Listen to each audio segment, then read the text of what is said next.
자, 여기서는 정말 중요한 실수가 있는데요. 이거는 그냥 바로 인쇄 사고인 실수예요. 안녕하세요, 시한폭탄입니다. 제가 얼마 전에 구독자분들 중 3분을 선정해서 패키지 디자인 최종 파일 점검 이벤트를 진행했었는데요. 선정되신 3분 모두 점검 영상이 완료돼서 전달되었고요. 자, 오늘은 그 첫 번째 점검 영상을 보여드리려고 합니다. 파일 점검을 시작해 볼게요. 자, 디자이너님은 이렇게 2가지 파일로 보내주셨는데요. 우선 후광옥이 들어가 있지 않은 첫 번째 파일부터 볼게요.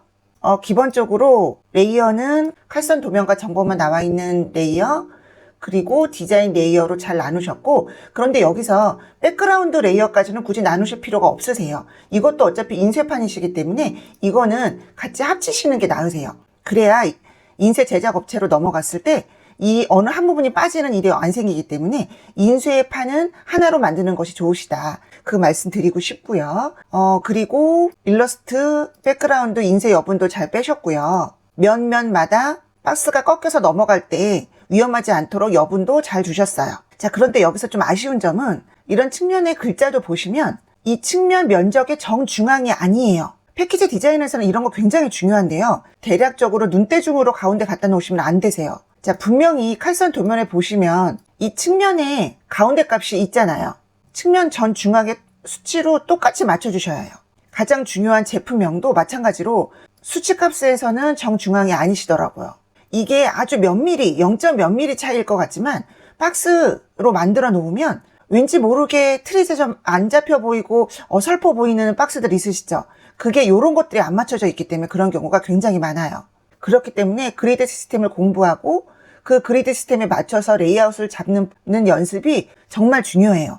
지금 이 각 면마다 상단이라든지 하단의 맞춤이라든지 이런 것들도 꺾여져서 안 보일 것 같지만 이게 꺾여져서 박스가 만들어져서도 우리가 박스를 돌려볼 때 이 선들이 정확히 맞춰져 있느냐에 따라서 이 박스의 완성도가 확 달라져 보이거든요. 지금 작업하신 거에 그리드 라인을 보니까 이런 여백들을 꽤 신경 쓰셔서 작업을 하신 것 같은데 그럼에도 불구하고 이렇게 중앙 부분이라든지 이런 것이 정확히 맞춰져 있지 않다는 거, 그리고 이런 윗 라인 같은 것도 맞추시려고 했는데 지금 맞아 있지 않다는 거, 하단 라인도 마찬가지로 제가 보기에는 수치로 맞추신 게 아니라 대충 눈대중으로 맞추신 것 같아요. 패키지 디자인에서는 눈대중이란 건 없습니다. 모든 걸 수치로 한다고 보시고 디자인 연습을 하셔야 돼요.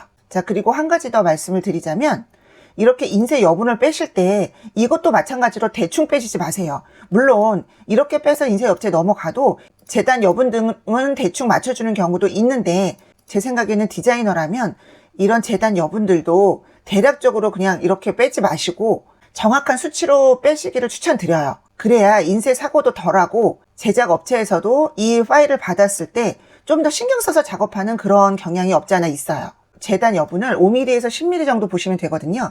그러면 28 5.5니까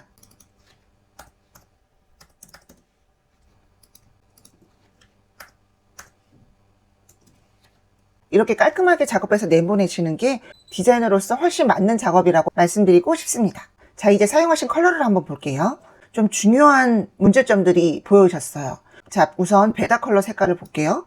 2.42, 5.86, 5.86 제품명 .13, .25, .81, .41 이렇게 컬러 값을 준 걸로 보아서는 제가 보기에는 CMYK 컬러 북을 보시고 정확한 컬러 지정을 하신 게 아니라 대략적으로 화면상에서 컬러 지정을 하신 것 같아요. 이거는 분명할 것 같고요.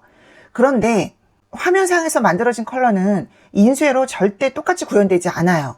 컬러 값에 대한 연습이 아직 안 되어 계신 디자이너분들은 분명히 컬러 지정을 하실 때 화면상에서 지정하시면 절대 안 되시고 실제 컬러북을 보시고 컬러 지정을 하셔야 돼요. 그런 연습을 꾸준히 하셔야 돼요. 여기서 가장 큰 문제가 또 하나 보여졌는데요. 지금 이 측면에 한글 표시사항을 보면 검정 글씨로 하시려고 하셨던 것 같아요. 근데 컬러 값은 어떻죠? 4도가 다 더블돼 있어요. 이렇게 되면 인쇄에서 핀을 맞출 수가 없어요. 물론 아주 정밀하게 인쇄가 되어서 핀이 맞춰질 수도 있겠죠. 하지만 검정색을 이렇게 4도 더블해서 컬러 지정을 하는 거는 디자인으로서 있을 수가 없는 일이에요. 자, 그러면 검정은 그냥 K100이에요. K100으로 주시면 되세요. 깔끔하게. 그리고 제가 보기엔 제품명도 검정색이신 것 같은데 이것도 마찬가지로 그냥 K100으로 주시면 되고요. 그런데 만약에 의도가 이 검정을 좀 더 선명한 검정으로 만들고 싶으셔서 K100이 아니라 이렇게 4도를 더블시켰다면 K100에 청 20% 정도만 더 넣어주시면 되세요. 그러면 선명한 검정색을 만들 수가 있어요. 그런데 이런 작은 글자들, 특히 한글 표시한 같이 작은 글자들은 굳이 선명하게 보이겠다고 여기다 청 20%를 넣을 필요 없으시고요. 그냥 K100을 준 다음에 오버 프린트를 지정하시는 거예요. 검정 색깔은 모든 색깔을 덮는 색깔이기 때문에 오버 프린트를 지정을 하게 되면 이 밑에 컬러 위에 덮여지면서 좀 더 선명해지기도 하고 핀 맞추기도 쉬워지는 게 되는 거죠. 이 오버 프린트는 검정 100%일 때만 말씀드리는 거예요. 검정 80%, 70% 그리고 전혀 다른 색깔, 이렇게 지금 주의사항 이런 글자처럼 전혀 검정색이 아닌 다른 글자들은 오버 프린트로 지정하면 밑에 컬러의 색깔을 먹어버리기 때문에 절대 안 되시고요. 검정 100%일 때만 말씀을 드리는 겁니다. 그리고 최종 파일로 내보내기 위해서 모든 텍스트에 아웃라인 따기 작업이 되어 있는 것은 아주 잘 되어 있고요. 디자이너님은 칼선의 개념이라든지 재단 여분, 그리고 텍스트 아웃라인 이런 개념은 갖고 계시니까 가장 중요한 거는 두 가지. CMYK 컬러 지정 시 화면에서 지정하지 마시고 분명히 컬러 북을 보고 지정하시는 연습을 하시고 컬러 감을 익히시라는 거. 그리고 두 번째, 레이아웃을 배치하실 때 눈대중이 아닌 정확한 수치로 배치하시고 그리드 시스템에 맞춰서 레이아웃을 잡는 연습을 하시라는 거. 그거 두 가지 말씀드리고 싶어요. 자, 이제 후가 공판이 있는 파일로 넘어가 볼게요. 자, 나머지는 아까 말씀드린 것과 똑같고요.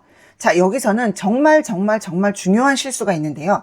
이거는 그냥 바로 인쇄 사고인 실수예요. 후가공 로즈골드 박을 어떻게 처리하셨느냐, 이거에 관련된 건데, 지금 레이어를 보면 후가공판을 별도로 만들어 놓으셨는데 이것도 잘하신 거고요. 그런데 지금 이게 중요한 게 아니라 후가공이라는 거는 모든 인쇄가 끝나고 그 위에 올라가는 게 후가공이에요. 이렇게 인쇄까지 끝나고 그 위에 로즈골드 박이 올라가게 되는 거예요. 그러면 결과가 어떻게 나오느냐, 이렇게 나오게 되는 거예요.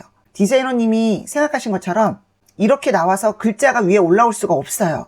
왜냐하면 인쇄가 완전히 이렇게 끝나서 후가공 공정으로 넘어가서 그 위에 금박이 눌러져 버리는 건데, 그러면 그 후가공 자리 밑에 있는 인쇄는 후가공으로 안 보인다고 생각하시면 되세요. 그러니까 측면 글자도 다 가려지고 제품명도 가려지는 거고 이 표시사항도 다 가려지는 거고, 인쇄 결과는 이렇게 나오는 거예요. 바로 사고입니다. 금박, 은박, 홀로그램 박 이런 후가공 등은 밑에 인쇄를 가려버리기 때문에 후가공 위치를 잡을 때 밑에 인쇄물을 가리지 않도록 그 위치를 잘 잡아주셔야 돼요. 그러니까 한 가지 예를 보여드릴게요. 지금 여기서 보시면 이 부분도 디자이너님처럼 로즈골드 박 부분이에요. 자, 그러면 이 디자인은 인쇄가 어디까지 나오느냐, 인쇄가 여기까지 나오는 거예요. 그리고 이 인쇄물이 넘겨져서 후가공으로 로즈골드 박을 올리게 되면 이렇게 올라가는 거죠.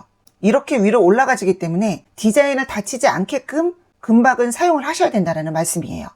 그러니까 지금 디자이너님의 이 금박 위치는 전혀 말이 안 된다는 거, 금박을 정확히 이해하지 못하고 계신 것 같아요. 그 후가공 위치 밑에 가려지는 디자인이 있어서는 안 된다는 거, 그거 분명히 이해를 하셔야 될 것 같습니다. 그리고 간단히 디자인적인 조언을 드리자면 아까 말씀드린 것처럼 그리드 시스템에 맞춘 정확한 배치가 일단 중요하고요. 한 가지 추천을 드리자면 이렇게 패키지에서 큰 비중을 차지하는 베다 컬러인 경우에는, 그리고 파스텔 톤의 옅은 컬러를 사용하실 때는요, CMYK 배합으로 만들지 마시고 도수를 1도 올리더라도 팬톤 컬러로 지정하시는 걸 추천드립니다. 왜냐하면 이렇게 파스텔 톤의 옅은 컬러일수록 CMYK 원색에서 더블시키면 그 색깔도 탁하게 나오고 이쁘지가 않아요. 자, 파일 점검은 여기까지이고요. 두 번째 패키지 디자인 파일 점검 사례도 곧 이어질 테니까 조금만 기다려주세요.